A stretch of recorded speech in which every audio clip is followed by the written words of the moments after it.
We all know that moment. You sit with your books, open the page, and suddenly you remember every task on earth. Cleaning your room? Important.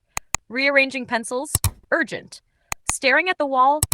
Inspirational. And somehow I'll start in 5 minutes turns into, well, maybe tomorrow. It's not that you hate studying, it's just that your brain loves drama and procrastination.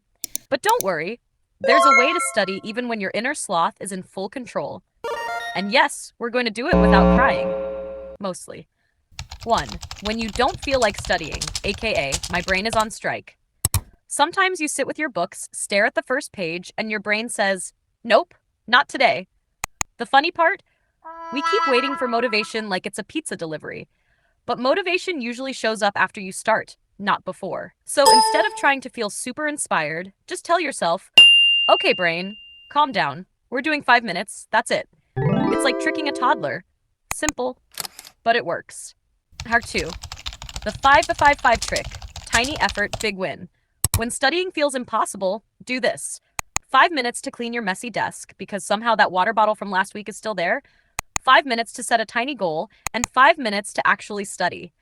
By the time you finish, you might think, hey, I'm already here. Might as well continue. And congratulations, you just scammed your own laziness. Number 3. Micro tasks, because chapters are scary.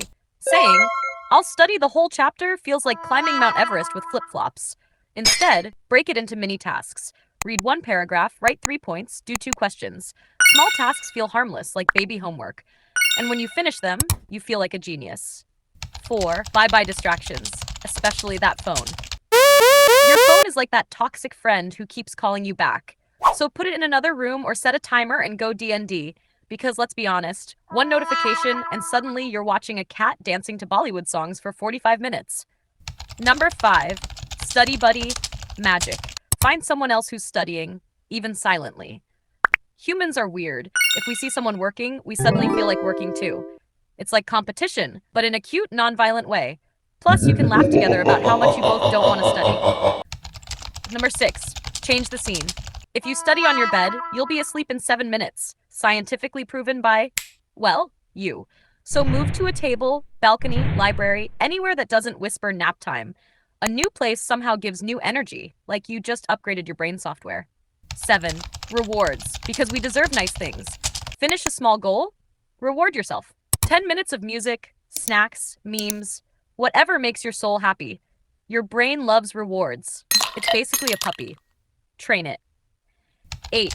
Zero energy days, just survive mode.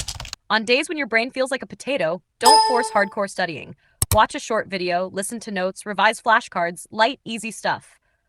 It's not perfection, it's progress. Even potatoes can learn.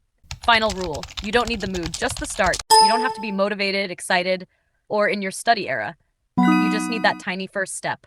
Then the rest follows. So tell yourself, 5 minutes? Let's go. Boom. You've already won. So if you made it this far, congratulations. You've basically completed a full boss battle against laziness level 100. Even if you only did 5 minutes, that's still 5 minutes more than the version of you who was ready to become a professional bed sleeper. Remember, studying isn't about being perfect or super motivated. It's about showing up, even when your brain is acting like a dramatic Bollywood villain. So close your book, stretch like a victorious hero, and say, I did it. And if tomorrow your brain tries to run away again, just laugh and repeat the plan. Tiny steps, big wins. Now go celebrate. You earned it.